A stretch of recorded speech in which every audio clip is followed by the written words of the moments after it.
தென்னை மரங்கள் எல்லாம் வச்சிருக்கிறத பார்க்கலாம். அப்படியே எங்கே கட்டியிருக்கணும் பாருங்க. இடையக்க வந்து இஞ்சியோ மஞ்சள் கண்டு வச்சுக்கணும். இடைக்காடு மாணிக்க இடைக்காயர் பழைய வீடு உண்டு பாருங்க எப்படி இருக்குண்டு. புதுவிதமான முயற்சி ஐடியா தோட்டம் இருக்குண்டு பாருங்க. இங்காலயம் வந்து பார்த்தீங்கன்னா ஒரு அழகாக முக்கியமான ஒரு வரலாற்று பின்னணியுடன் தொடர்புடைய ஒரு ஆலய போகுது. பொன்னியின் செல்வனில் வரும் காட்டு பிள்ளையார் கோயில் அண்டு வந்து குறிப்பிடப்பட்டு போட்டிருக்கு பாருங்க. உறவுகள் அனைவருக்கும் வணக்கம். இன்றைக்கு வந்து நாங்கள் இந்த காணொளி பகுதியில் என்ன பார்க்க போகிறோம்னா, இந்த அச்சுவேலி பிரதேசத்தை அண்மித்திருக்கிற இந்த இடைக்காடு என்ற இடத்தை தான் வந்து இந்தியான் இந்த காணொளி பகுதியில் பார்க்க போகிறோம். சமகால பகுதியில் வந்து பார்த்தீங்கன்னா இந்த இடைக்காடு பிரதேசம் வந்து என்ன மாதிரி இருக்குது, என்ன மாதிரியான மாற்றங்கள் நிகழ்ந்திருக்கு, என்ன மாதிரியான அபிவிருத்தி செயற்பாடுகள் எல்லாம் மேற்கொள்ளப்படுது என்ற முழு விவரங்களையுமே வந்து நீங்கள் அறிந்து கொள்ளக்கூடிய மாதிரி இருக்கும். சேனலுக்கு யாரும் முதல்ல வந்தீங்கன்னா மறக்காமல் சப்ஸ்கிரைப் பண்ணி எனக்கு ஒரு ஆதரவை தாங்க. வாங்கோ காணொளி பகுதிக்குள்ளே போகலாம். இப்போ வந்து பார்த்தீங்கன்னா நாங்கள் இந்த காங்கேசந்துறையிலேருந்து வந்து இந்த தொண்டைமானாறு நோக்கி போகிற இந்த பிரதான வீதியால் தான் போய் கொண்டிருக்கிறோம். இதில் வந்து பார்த்திங்கன்னா என்னுடைய இடதுபுறமாக தெரிகிறதான் இந்த இடைக்காட்டுக்குரிய பாதை. இது பிரதான பாதை இல்லை, ஒரு கிளை வீதி ஒன்று தான். இதால் தான் பயணத்தை ஆரம்பிக்கிறோம். மாணிக்க இடைக்காடர் வீதி என்று போட்டு கிடக்கிறதுல பாருங்க. அந்த பதாதை வந்து உங்களுக்கு தெளிவாக தெரியாமல் இருந்திருக்கலாம். மாணிக்க இடைக்காடர் வீதி இடைக்காடுன்னு போட்டு கிடக்கு. இப்படி நாங்கள் தொடர்ச்சியாக பயணிப்போம். ஸோ தொடர்ச்சியாக பார்த்தீங்கன்னா வந்து இந்தியாவில் இது மருத மரம் நினைக்கிறேன், அது வந்து நாட்டப்பட்டிருக்கு. அப்படியே வந்து இங்கால பார்த்தீங்கன்னா குறிப்பிட்ட ஒரு நிலப்பரப்பு வந்து எரிக்கப்பட்டிருக்கு. அதில் என்ன பயிற்சி நடவடிக்கைக்கா இல்லை என்ன மாதிரியானு தெரியலை. அப்படியே இங்கால கொளுத்தி விட்டுருக்கணும் வேறுங்க. இது வந்து நான் நினைக்கிறேன் இயற்கையாக ஏற்பட்டிருக்க வாய்ப்பு இல்லை, யாரோ தான் தீ மூட்டி செஞ்சிருக்கணும். தனியாட்ட காணியாக என்ன மாதிரியான விஷயங்களும் எனக்கு தெரியலை. அந்த விதத்தில் இங்கால அப்படியே எரிஞ்சு கிடக்கிறத பார்க்கலாம். வீதியெல்லாம் வந்து பார்த்திங்கன்னா ஆங்காங்கே வந்து இப்படி சேதமடைஞ்ச நிலையெல்லாம் இருக்குது. தொடர்ச்சியாக போய்கொண்டிருக்கிறோம். தொடர்ச்சியாக பார்த்திங்கன்றாலே இங்கால வந்தவனே இருக்கிறது வந்து இந்த சுடலை பகுதி தான். அதாவது இந்து மயானம் இடைக்காடு சாமி திடல் என்று போட்டிருக்கு பாருங்க. அந்த பகுதி தான் இருக்குது. இந்தியாவில் ஒரு மண்டபம் மட்டும் இருக்குது. அப்படியே ஐயா ஒரு ஆள் போய்கொண்டிருக்கிறார் வேலைக்காக வண்டி. அந்த மாதிரி இருக்குது இந்த பகுதிகள். இதில் வந்து பார்த்திங்கன்னா அந்த தொண்டைமானாறு வீதியிலேருந்து தான் போய்கொண்டிருக்கிறோம். ஆரம்ப பகுதியில் வெறும் இப்படியான வெளி பிரதேசங்கள்லாம். இங்கால வந்து ஒன்று ரெண்டு அதில் ஏதோ ஒரு கட்டடம் உண்டு, பார்ப்போம் போய்.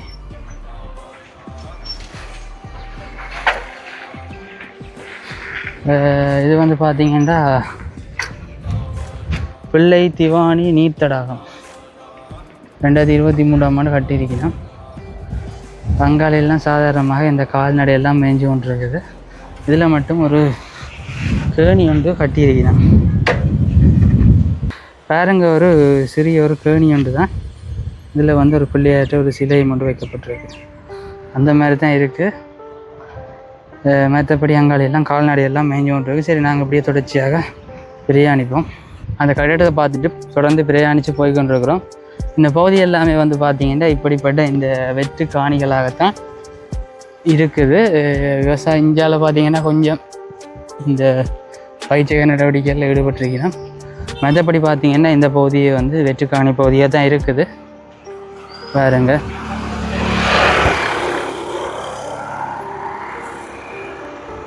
இந்த இடத்த மட்டும் வந்து பார்த்திங்கன்னா கொஞ்சம் பயிற்சி நடவடிக்கைகள் மேற்கொள்ளப்பட்டிருக்கு.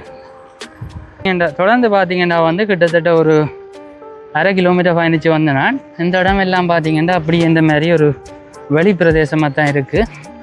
அங்கால வந்து காண்ற பிரதேசத்துலேருந்து தான் வந்து இந்த குடியிருப்பு பகுதிகள் வந்து ஆரம்பிக்குது.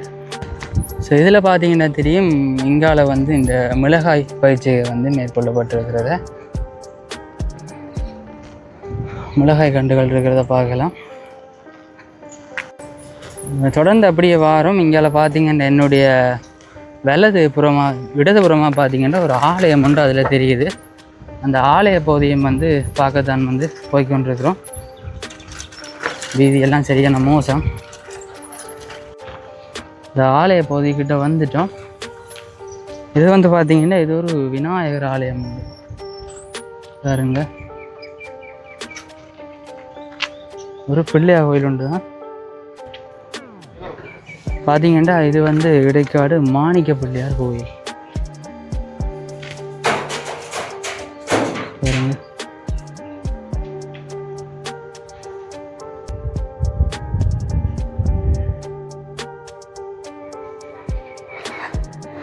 இந்த மாதிரி தான் இருக்குது இந்த ஆலய பகுதி. இந்த பகுதியில் வந்து முதலாவது ஆலயம். இப்படி இந்தியாவிலெல்லாம் பார்த்தீங்கன்னா வெறும் வெளி பிரதேசங்கள்லாம் எல்லாமே வந்து கைவிடப்பட்ட நிலையில் தான் இருக்கும். இஞ்சாலி பக்கத்தில் கொஞ்சம் வந்து இந்த விவசாயங்கள் மேற்கொள்ளப்படுறதை பார்க்கலாம். மீண்டும் வந்து பார்த்திங்கன்னா அந்த பிள்ளையார் கோயிலை வந்து பார்த்துட்டு தொடர்ந்து இந்த மாணிக்க இடைக்காயர் வீதியால் தான் வந்து போய்கொண்டிருக்கிறோம். ஸோ இங்கால ஒரு தோட்டம் ஒன்று இருக்குது பார்த்திங்கன்னா தெரியும். சணல் பயிரிட்டிருக்கணும். அதை விட வந்து பார்த்திங்கன்னா இந்த கத்தரிக்காய் அதே மாதிரி மிளகாய் எல்லாம் வந்து பயிரிட்டிருக்கிறத பார்க்கலாம். இந்த ஆலயத்தினுடைய பின்புறம் இருக்கிற இந்த காணி தான் சணலும் வச்சிக்கணும். பிரதானமாக வந்து பார்த்திங்கன்னா ஒரு சாதாரண வீட்டு தோட்டம் மாதிரி தான் இருக்குது. மிளகாயல் அப்படியே பிடுங்கல நினைக்கிறேன், அப்படியே காய விட்டு கிடக்கு. அது நாற்றுக்காக வண்டி போடிச்சினமான்னு தெரியல. அந்த மாதிரி ஒரு தோட்டம் மட்டும் இருக்குது. அந்த தோட்ட பகுதியும் பார்த்துட்டு வந்து தொடர்ந்து பிரயாணித்து போய்கொண்டிருக்கிறோம். இதில் பார்த்திங்கன்னா என்னுடைய இடதுபுறமாக ஒரு கிளை வீதி ஒன்று போகுது.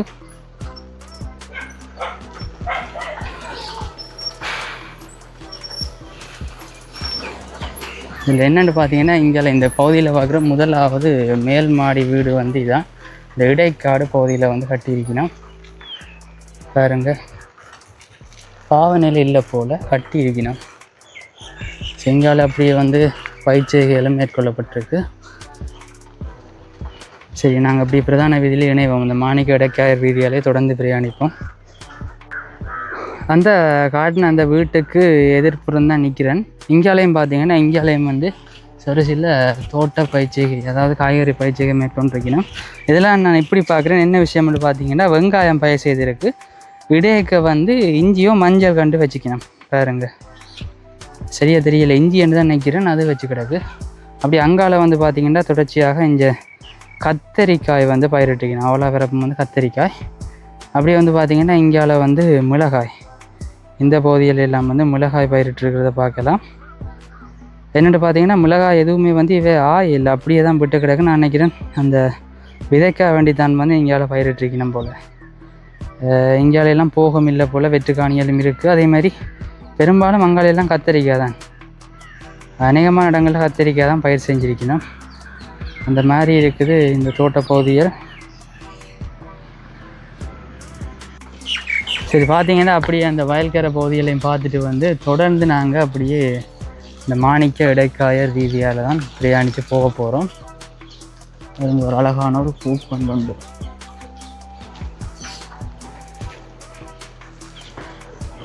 இந்த தொண்டைமானாரில் இருந்து பிரயாணித்து அந்த மாணிக்க இடைக்காயர் வீதியால் தான் போகிறோம். இங்கால தான் பார்த்திங்கன்னா இந்த குடியிருப்பு பகுதியில் ஆரம்பிக்குது இந்த இடைக்காடு பிரதேசத்தின். இங்கே பாருங்கள் இப்படி இருக்குண்டு. எல்லாம் சுவர்களுக்கெல்லாம் நல்ல வர்ணங்கள் தீட்டி வச்சுக்கணும். வீடுகளும் சும்மா அந்த மாதிரி தான் இருக்குது.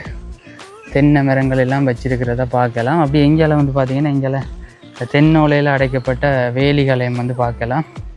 இங்கே பாருங்கள், இங்கே ஒரு அழகான ஒரு வீடு உண்டு. இல்லை செழிப்பாக இருக்குது இந்த இடம். பார்த்திங்கன்றாலே நல்ல தென்னங்கண்டுகள் வச்சுக்கணும். உயரமான தென்னைகள் பாருங்கள். அந்த வகையில் இருக்குது இந்த பகுதி. இங்காலயம் ஒரு வீடு உண்டு.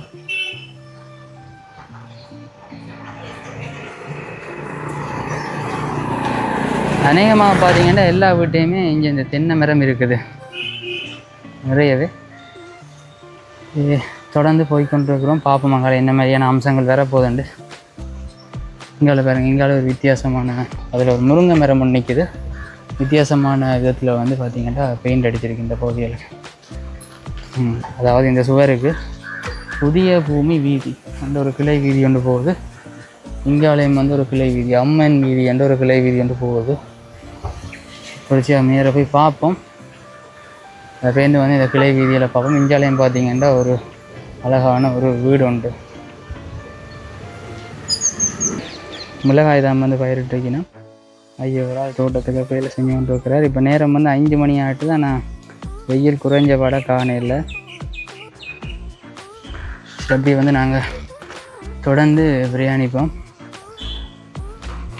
இங்கால பார்த்தீங்கன்னா இங்காலையும் வந்து ஒரு கிளை வீதி வந்து போகுது. நாங்கள் அப்படியே வந்து இந்த பிரதான வீதி பகுதியாலே தொடர்ந்து வந்து பிரயாணித்து போய் கொண்டு இருக்கோம். இங்கே பாருங்கள், இங்கால ஒரு வீடு உண்டு. மாமரம் நிற்குது. இப்படி வந்து இந்த பகுதியில் வந்து பார்த்திங்கன்னா இனியிலேருந்து சரியான நெருக்கமான குடியிருப்புகளாக இருக்குது. அங்காலும் நல்ல இதாக இருக்குது. காற்றும் வந்து பலமாக வீசுது. இதில் பாருங்க ஒரு முருங்கை தோட்டம் உண்டு. முருங்கை மரங்கள்லாம் சுத்த வர வச்சிருக்கு இடையடியாக பப்பாசியோட. அப்படியே பார்த்தீங்கன்னா இங்கேயால இந்த காணி பகுதிகள் வந்து ஆரம்பிக்குது. பாருங்க, இது எனக்கு என்னென்னு தெரியல. என்ன கண்டென்ட் தெரிஞ்சாக்கள் யாரும் கமெண்ட் பண்ணி விடுங்க. அப்படி எஞ்சாலையெல்லாம் பிறந்து விட்ட பயிற்சிகள் மேற்கொள்ளப்பட்டு கொண்டு இருக்குது. நாங்கள் இதுக்குள்ளே போயில அப்படியே தொடர்ச்சியாக பிரயாணிக்கிறேன்.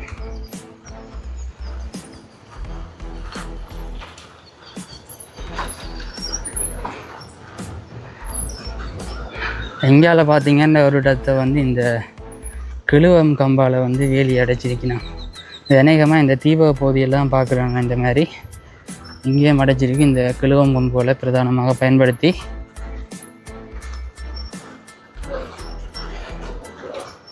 இங்காலெல்லாம் பார்த்தீங்கன்னா நல்ல இங்கே பாருங்கள், இந்த வெங்காயங்கள் களஞ்சியப்படுத்துகிற இடம் ஒன்று இருக்குது. இங்கால பாருங்க ஒரு வீடு உண்டு. இந்த மாதிரி இருக்குண்டு.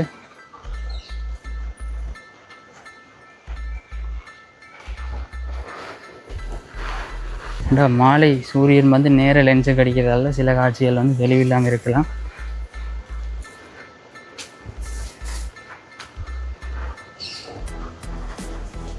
தொடர்ச்சியாக பார்த்தீங்கன்னா இதுலேயும் வந்து ஒரு முட்சந்தி உண்டு.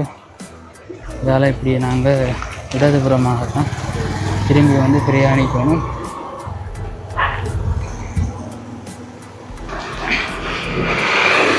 அதாவது இந்த தம்பாலை சந்தி, அதாவது தம்பாலை சந்தியிலிருந்து இந்த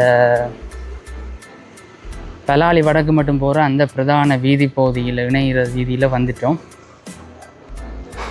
இஞ்சால பார்த்தீங்கன்னா இஞ்சால ஒரு வாசிய சாலை உண்டு.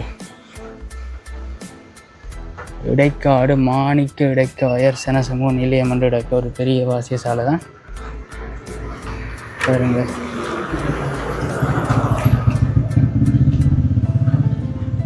இங்கால வந்து பார்த்தீங்கன்னா தொடர்ச்சியாக வடபகுதி பலநோக்கு, அதோட பேர் வந்து தெளிவாக தெரியலை. இந்த மாதிரி இருக்குது. ஒரு பெரிய ஒரு கட்டிடம் தான் அந்த மாதிரி இருக்குது இந்த பகுதி. திரும்ப வந்து பார்த்திங்கன்னா இந்த வாசிய சாலை பகுதிக்கு தான் போய் கொண்டு வருகிறேன். இந்த வாசிய சாலை வந்து ஒரு பெரிய வாசிய சாலை. இடைக்காடு மாணிக்க இடைக்காயர் சன சமூக நிலையம் வந்து குறிப்பிடப்பட்டிருக்கு. உள்ளுக்கு வந்து நாளிதழ்களும் படித்து கொண்டு இருக்கணும். அதை போய் பார்ப்போம். சரி, இந்த வாசிய சாலை பகுதியை வந்து நான் அப்படியே மேலோட்டமாக காட்டிக்கொள்கிறேன். பாருங்க, ஒரு பெரிய சனசமூக பகுதி தான். நாளிதழ்களும் இருக்குது.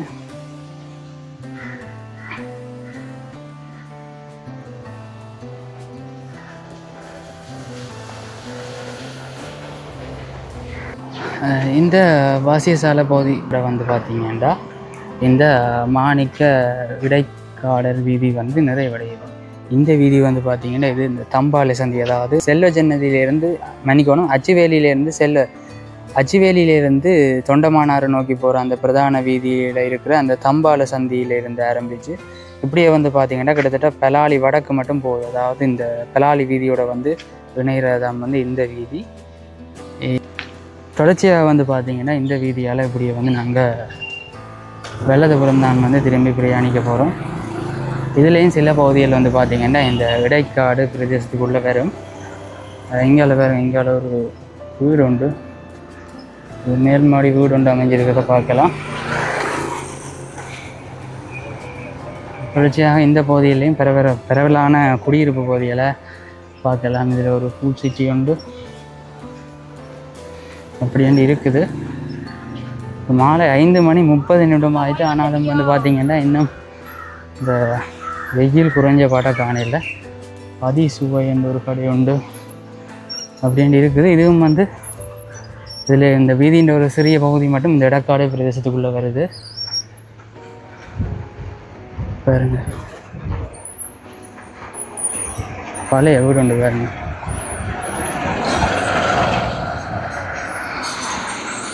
இதில் வந்து பார்த்திங்கன்னா ஒரு மில் ஒன்று இருக்குது. அப்படின்ட்டு இதில் ஒரு பிரதான சந்தி. இந்த சந்தியால் இப்படி நாங்கள் வெள்ளதபுரம் திரும்பி பிரயாணிக்க போகிறோம். இதில் கொஞ்சம் பாடசாலைகள் இருக்குது, அதை பார்க்குறதுக்காக வேண்டி. முக்கியமான ஒரு பாடசாலை, நூற்றாண்டு விழா கண்ட பாடசாலை இந்த இடைக்காடு மகா வித்தியாலயம்.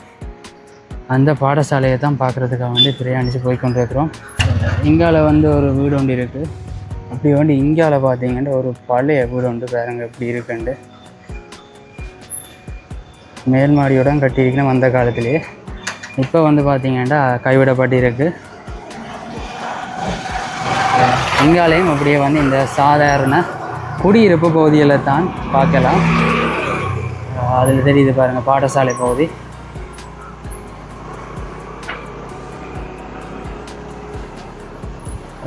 அதே நேரம் இங்கால பார்த்தீங்கன்னா என்னுடைய இடதுபுறமாக ஒரு கடை ஒன்று இருக்குது.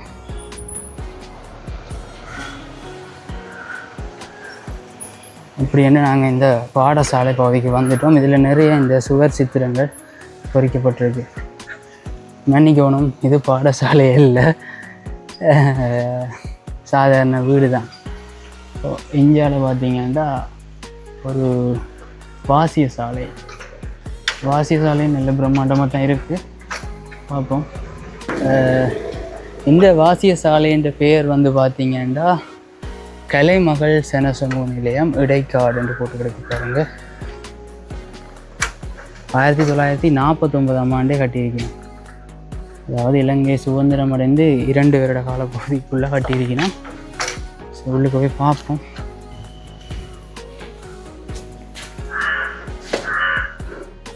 பார்த்தீங்கன்னா இப்படி தான் இருக்குது. இது 4 இதழ்கள் வந்து எடுத்திருக்கணும்.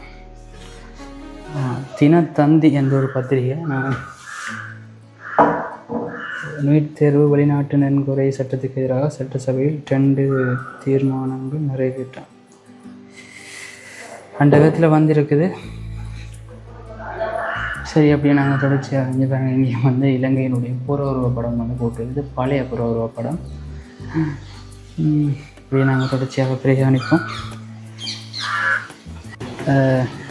பாருங்கள், இந்த வாசிய சாலைக்கு முன்னுக்கே வந்து ஒரு தனியாற்ற வீடு ஒன்று தான். ஆனால் இந்த சுவர் சித்திரங்கள் பார்க்க வந்து அப்படி வடிவாக இருக்குது பாருங்கள். உலகத்தோடு ஒட்ட ஒழுகல் கலகற்றும் அறிவிலாதார், உலக மனிதர்களோடு ஒத்து வாழ கற்காதவர்கள், கலகற்றும் கல்லாதவர்கள், இப்படி என்ன நிறைய இந்த திருக்குறள்களோட அதுக்குரிய பொருளும் வந்து எழுதியிருக்கு. அதைத்தான் வந்து இந்த ஓவியத்தில் வரைஞ்சிருக்கணும். உண்மையிலே ஒரு புதுவிதமான முயற்சி, ஐடியா. ஆனால் பார்க்கவும் வந்து நல்ல வடிவாக இருக்குது இந்த ஓவியங்கள். எல்லாமே வந்து பார்த்திங்கன்னா நல்ல பொருள் தரக்கூடிய குறள்களும், எல்லாமே வந்து பார்த்திங்கன்னா பயன் தரக்கூடிய குறள்களும் அதற்குரிய கருத்துக்களும் வந்து போட்டிருக்கு. சரி, நாங்கள் இப்படியே தொடர்ச்சியாக பயணிப்போம். சரி, தொடர்ச்சியாக இங்கால பார்த்திங்கன்னா இங்காலையும் வந்து நல்ல வர்ணம் பூசின ஒரு வீடு உண்டு, ஆரஞ்சு கலரில். அப்படின்னு இங்கால பார்த்திங்கன்னா ஒரு பழமையான வீடு உண்டு. அப்படியாண்டி இருக்குது பாருங்க, ஒரு நாச்சர் வீடு மாரி தான் இருக்குது, ஒரு பழமையான வீடு உண்டு. இவரை வந்து பார்த்திங்கன்னா நாங்கள் தொடர்ச்சியாக பிரயாணித்து வந்து இந்த பாடசாலை பகுதிக்கு வந்துட்டோம். உண்மையிலே வந்து ஒரு மிகப்பெரிய பாடசாலை தான் பாருங்கள். இங்கே ஆய்வுக்கூட வசதிகள் எல்லாம் இருக்குது. இடைக்காடு மகா வித்தியாலயம், நூற்றாண்டு விழா கண்ட பாடசாலை. இந்த வருஷம் தான் நூற்றாண்டு விழா நடந்திருக்கு.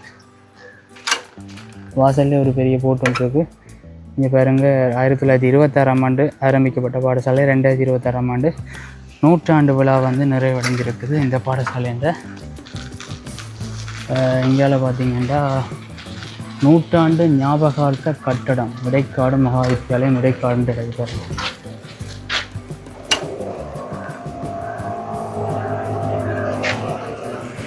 தொடர்ந்து பார்த்தீங்கன்னா இதான் வந்து பாடசாலைன்ற முற்புற தோற்றம். பாருங்க இதெல்லாமே வந்து இந்த வகுப்பறை கட்டட தொகுதியெல்லாம் 3 மாடி கட்டடங்களில் தான் இருக்குது. நினைக்கிறேன் உயர்தரத்தில் சகல பிரிவுகளையும் கொண்ட ஒரு பாடசாலையாக இருக்குமெண்டு. இந்த பாடசாலையில் படித்தாக்கள் யாரும் இருந்தீங்கன்னா மறக்காமல் கமெண்ட் பண்ணி விடுங்க. இது வந்து இந்த பாடசாலை வீதியை ஊடறுத்து தான் போய்கொண்டிருக்கிறேன்.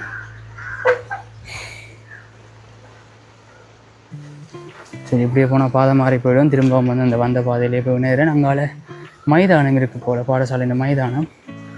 அதே வந்து இருக்க காட்டிக்கொள்கிறேன் பாருங்கள். பாருங்கள் இந்த இடைக்காடு மகா வித்தியாலயம் பாடசாலையினுடைய மைதான பகுதி.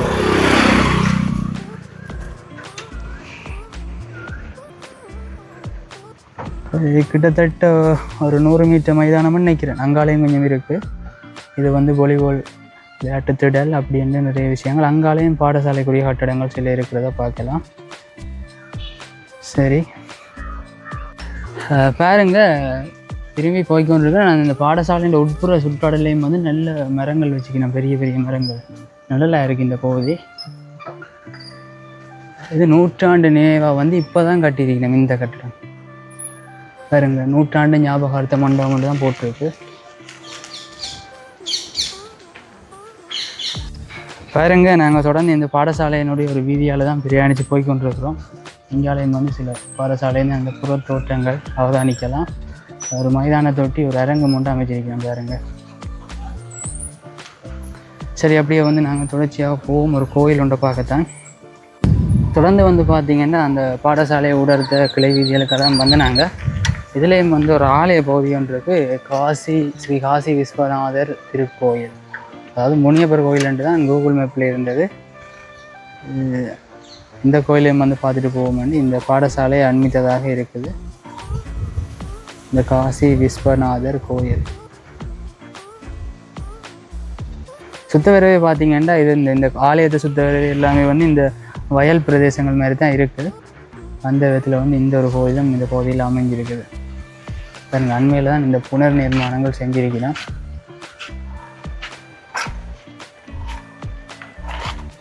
நல்ல ஒரு அமைதியான சூழல்லாம் அமைஞ்சிருக்கு. அங்காலையெல்லாம் அப்படியே தொடர்ந்து போனால் வந்து பார்த்திங்கன்னா வயல் பிரதேசங்கள்லாம். சரி நாங்கள் தொடர்ச்சியாக மற்ற இடங்களையும் போய் பார்ப்போம்.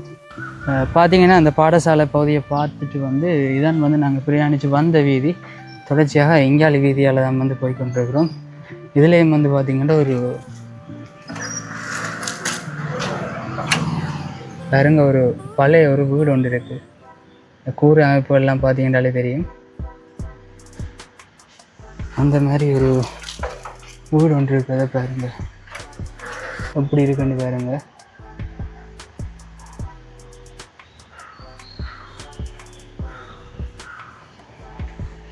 அதே அந்த பழைய வீடியோ வந்து பார்த்திங்கன்னா இப்போ மெயின்டெனன்ஸ் பண்ணி வச்சுக்கலாம். அந்த வடிவாக இருக்குது பார்க்க. சரி எப்படி வந்து நாங்கள் தொடர்ச்சியாக இந்த வீதியாலே போவோம். என்னென்னு பார்த்திங்கன்னா இதில் ஒரு வைரவர் கோயில் ஒன்று இருக்கான். அதே மாதிரிக்கா பார்ப்போம். இங்கே பாருங்க நல்ல பலா மரங்கள் எல்லாம் நிற்கிறத பார்க்கலாம். பூ மரங்கள் இங்கே பாருங்க அடுக்கடுக்காக கமுக மரங்கள். சரி அப்படியே வந்து பார்த்திங்கன்னா இந்த வைர கோயிலுக்கு வந்துட்டோம். இந்த வைர கோயிலின் பேர் வந்து பார்த்திங்கன்னா இடைக்காடு புலியடி வைரவர்.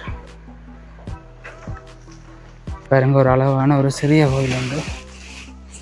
சோதி வைரவர் கோவில் இடக்காடுன்னு போட்டு கிடக்கு.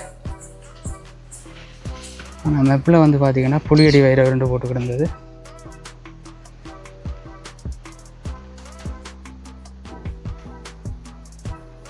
அந்த விதத்தில் வந்து பார்த்திங்கன்னா இந்த கோயிலும் வந்து அமைஞ்சிருக்குது. அங்கால ஒரு கிணறும் அதே நேரம் அலரி பூ நினைக்கிறேன் வடிவாக பூத்திருக்கிறதையும் வந்து பார்க்கலாம். பாருங்கள் அதே நேரம் வந்து பார்த்திங்கன்னா இந்த கோயில் பகுதியிலெல்லாம் இந்த கால்நடைகள் வந்து நீர் இறந்துறதுக்காக வேண்டி ஆங்காங்கே இந்த மாதிரி நீர் தொட்டிகள் எல்லாம் நிறைய பார்த்தோன்னா நீங்கள் காட்டிக்கொள்கிறேன். இது இப்போ பயன்பாட்டில் இருக்கிற ஒரு நீர் தொட்டி உண்டு. இந்த மாதிரி நிறைய கட்டிடங்கள், அதாவது நான் பார்த்த வாசிசாலைக்கு முன்னுக்கெல்லாம் இந்த மாதிரி இருந்தது. இந்த கால்நடைகள் நீர் இறந்துறதுக்காக வேண்டி இந்த மாதிரி நீர் தொட்டிகள் வந்து அமைச்சு வச்சுக்கணும் இந்த பகுதியில். தொடர்ந்து வந்து பார்த்திங்கன்னா அந்த வைரவ கோயிலை தான் பார்த்துட்டு அதே வீதியால் தான் வந்து திரும்பி போய்கொண்டிருக்கிறேன். அதான் வந்து நாங்கள் வந்த வீதி. இந்தியாவில் பார்த்திங்கன்னா ஒரு கிளை வீதி ஒன்று இருக்குது. இப்படி எந்த வீதியால் போய் பிரதான வீதியில் இணைய போகிறோம். இதுக்கையும் வந்து பார்த்திங்கன்னா பாருங்க ஒரு மேல் மாடி வீடு உண்டு. இப்போ இந்தியாலையும் வந்து பார்த்திங்கன்னா ஒரு அழகான ஒரு வீடு உண்டு. இங்காலெல்லாம் நல்ல நல்ல வர்ணங்கள் பூசிருக்கணும் பாருங்க, பெயிண்டெல்லாம் அடிச்சிருக்கு. அப்படியே வந்து இதில் பார்த்திங்கன்னா வந்து இதில் ஒரு காளி கோயில் உண்டு, ஒரு அம்மன் கோயில் ஒன்று இருக்கிறத பார்க்கலாம். அம்மன் கோயிலும் வந்து இந்த இடைக்காடு பிரதேசத்தில் வந்து அமைஞ்சிருக்குது. உள்ளுக்கு போகலை. அது இப்படியே தொடர்ச்சியாக இதுலேயும் ஒரு புளிய மரம் உண்டு. அப்படியே தொடர்ச்சியாக பிரியாணிச்சு வந்து நாங்கள் இந்த ஆரம்பத்தில் வந்து அந்த பிரதான வீதியிலேயே வந்து இணைய போகிறோம். பாருங்க, தொடர்ச்சியாக இங்கே ஒரு வீட்டை வந்து சூரிய படல் பொருத்தப்பட்டிருக்கு பெரிய அளவில், தெரியதில்லை. இந்த மாதிரி போய்கொண்டிருக்கிறோம். இதில் அந்த பிரதான வீதி பகுதியில் கொண்டு வந்து இணைச்சி விடுதுங்களை. இதான் வந்து பார்த்திங்கன்னா நாங்கள் முதல் பிரியாணிச்சு போனோம் அந்த பகுதி. இப்போ வந்து மற்ற வீதியால் வந்து இணைஞ்சிட்டோம். தொடர்ந்து வந்து இந்த பிரதான வீதியில் இறங்கி இப்படியே வந்து இந்த தம்பாலை சந்தியை நோக்கி தான் போக போகிறோம். அதாவது இந்த அச்சிவேலி வீதியில் இருக்கிற இந்த தம்பாலை சந்தியை நோக்கி தான் வந்து நாங்கள் தொடர்ச்சியாக பயணிக்க போகிறோம்.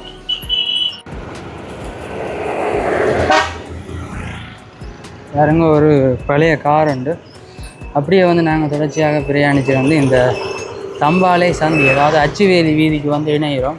இந்த அச்சிவேலியிலேருந்து தொண்டமானாரை நோக்கி பிரயாணிக்கிற இந்த பிரதான வீதி இதான் வந்து பார்த்திங்கன்னா இந்த தம்பாலை சந்தி என்று சொல்கிறது.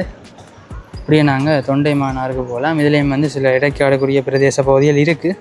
அதே வந்து தொடர்ச்சியாக போய் பார்ப்போம்.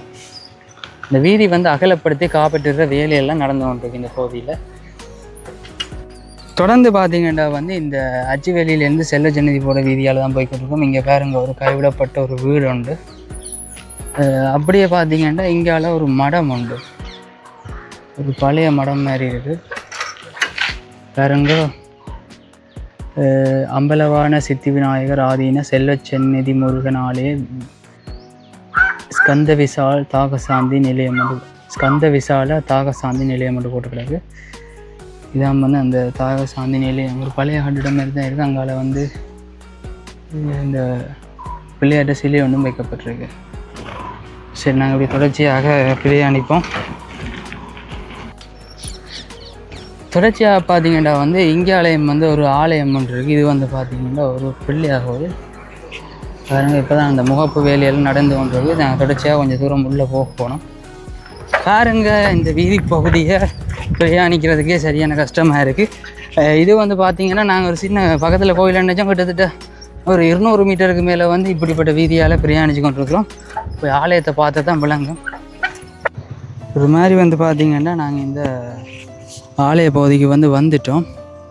ஆலயத்தை பார்த்திங்கனாலே தெரியும் வந்து வேலையில் நடந்து கொண்டிருக்கு. இது வந்து ஒரு முக்கியமான ஒரு வரலாற்று பின்னணியுடன் தொடர்புடைய ஒரு ஆலய பகுதி உண்டு. இது வந்து பார்த்திங்கன்னா ஒரு முக்கியமான ஒரு வரலாற்று பின்னணியினுடைய தொடர்புடைய ஒரு ஆலயம் உண்டு. இப்போ தான் வந்து இந்த வேலைப்பாடுகள்லாம் நடந்து கொண்டிருக்குது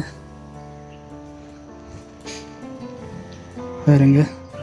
வேலை செஞ்சுட்டு தான் போயிருக்கணும்.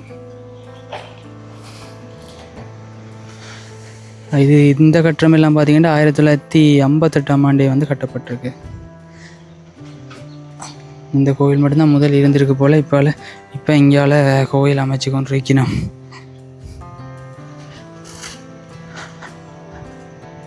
இதை ஒரு சிலை ஒன்றையும் காணையில். அங்கால பார்த்திங்கன்னா அந்த யாகசாலை பகுதி வந்து பாகசாலை பகுதி வந்து 2003ஆம் ஆண்டு வந்து அமைக்கப்பட்டிருக்கு. இந்த மாதிரி தான் இருக்குது இந்த ஆலய பகுதி. அந்த விஷயம் என்னென்னு பார்த்திங்கன்னா இதில் வந்து பார்த்திங்கன்னா அந்த கூகுள் மேப்பில் குறிப்பிடப்பட்டிருக்கு பாருங்கள். இந்த பொன்னியின் செல்வன், அதாவது வந்து இந்த பொன்னியின் செல்வனில் வரும் காட்டு பிள்ளையார் கோயில் அண்டு வந்து குறிப்பிடப்பட்டிருக்கு பாருங்க. பழைய கோயில் வந்து இப்படி தான் இருந்திருக்குது. இப்போ வந்து இந்த வேலையில் செஞ்சு கொண்டு இருக்கிறத நீங்கள் பார்க்கலாம். இது உண்மைவே தெரியாது, ஆனால் வந்து கூகுள் மேப்பில் இப்படி தான் சொல்லியிருக்கேன். அந்த பொன்னியின் செல்வனில் வர அந்த காட்டு விநாயகர் ஆலயம்ன்றது வந்து இதுதானாமண்டு. இது தொடர்பான கருத்துக்களை வந்து நீங்கள் பதிவிடுங்க, நான் எனக்கு தெரிஞ்சதை சொல்லிக்கொள்கிறேன். வேலையில் நடந்து கொண்டு இருக்கு இந்த பகுதியில். ஸோ இவ்வாறாக பார்த்தீங்கன்னா இந்த விநாயகர் ஆலயத்தையும் வந்து பார்த்துட்டு தொடர்ச்சியாக நாங்கள் பிரயாணித்து போய் கொண்டிருக்கிறோம். தொடர்ந்து பார்த்தீங்கன்னா வந்து இன்னும் ஒரு ஆலய பகுதி ஒன்றை தவற விட்டுட்டோம், அதையும் வந்து காட்டிக்கொள்கிறேன். இப்போ நேரம் வந்து பார்த்திங்கன்னா 6:15 ஆகிட்டது. ஒரு சிறிய நேர பகுதிக்கு டக்குன்னு அப்படியே இருட்டின மாதிரி ஆச்சுது பாருங்க. இதில் ஒரு பஸ் தரிப்பு நிலையம் உண்டு, இடைக்காடு அருள்மிகு புவனேஸ்வரி அம்மன் பஸ் தரிப்பிடம் வந்து போட்டுது.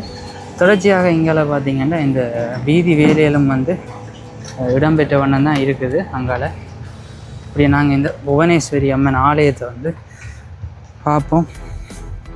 பார்த்திங்கன்னா வந்து இதான் வந்து இந்த இடைக்காடு புவனேஸ்வரி அம்மன் ஆலய கோயில் பகுதி பாருங்க. இருட்டிட்டுது, தெளிவாக விளங்காமல் இருக்கலாம். இப்போ நேரம் வந்து சரியாக 6:30 மணி ஆகுது. பார்த்திங்கன்னா வந்து இந்த ஆலயத்தினுடைய இந்த புனர் நிர்மாண வேலையில் எல்லாம் வந்து இடம்பெற்ற வண்ணம் தான் இருக்குது இந்த இடைக்காடு புவனேஸ்வரி அம்மன் கோயில்.